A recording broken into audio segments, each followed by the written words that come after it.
ആണവ സ്ഫോടനത്തിന് തുല്യമായ നിലയിൽ 50 കിലോമീറ്റർ ചുറ്റളവിൽ നാശനഷ്ടമുണ്ടാകും. ചിഹ്നഗ്രഹം ഭൂമിയെ കൂട്ടിയിടിക്കാനുള്ള സാധ്യത വർദ്ധിക്കുന്നതായി നാസയുടെ മുന്നറിയിപ്പ്.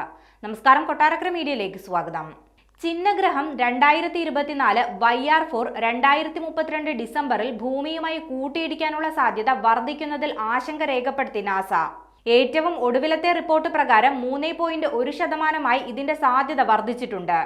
കഴിഞ്ഞ ഒരാഴ്ചക്കിടെ 2.2% നിന്ന് 2.6% വർദ്ധിച്ച ശേഷമാണ് 3.1%ലേക്കുള്ള ഈ വളർച്ച.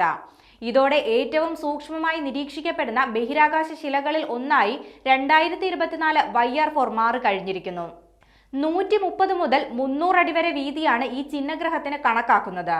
ഇതിന്റെ ആഘാത മേഖലയിൽ കിഴക്കൻ പസഫിക്, അറ്റ്ലാന്റിക് സമുദ്രത്തിന്റെ ചില ഭാഗങ്ങളും ഇന്ത്യ ഉൾപ്പെടെയുള്ള ദക്ഷിണ അമേരിക്ക, ആഫ്രിക്ക, ദക്ഷിണേഷ്യ തുടങ്ങിയ കരപ്രദേശങ്ങളും ഉൾപ്പെട്ടിട്ടുണ്ട്. ഉയർന്ന ജനസാന്ദ്രതയുള്ള മേഖലകളിൽ ചിഹ്നഗ്രഹം പതിക്കുകയാണെങ്കിൽ വലിയ നാശനഷ്ടം ഉണ്ടാകാനുള്ള സാധ്യതയും കൂടുതലാണ്. 2024 ഡിസംബർ അവസാനത്തോടെയാണ് 2024 YR4 എന്ന ചിഹ്നഗ്രഹം കണ്ടെത്തിയത്.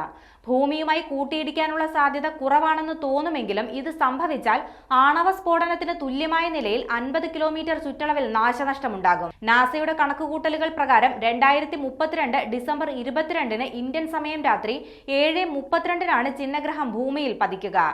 ജെയിംസ് വെബ് ബഹിരാകാശ ദൂരദർശിനി ഉൾപ്പെടെയുള്ള നൂതന ദൂരദർശിനികൾ ഉപയോഗിച്ച് നാസയും മറ്റ് ബഹിരാകാശ ഏജൻസികളും ചിഹ്നഗ്രഹത്തിന്റെ വലിപ്പം, വേഗത, ആഘാത സാധ്യത, സ്ഥാനം എന്നിവയെക്കുറിച്ച് കൂടുതൽ നിരീക്ഷണങ്ങൾ നടത്തിക്കൊണ്ടിരിക്കുകയാണ്.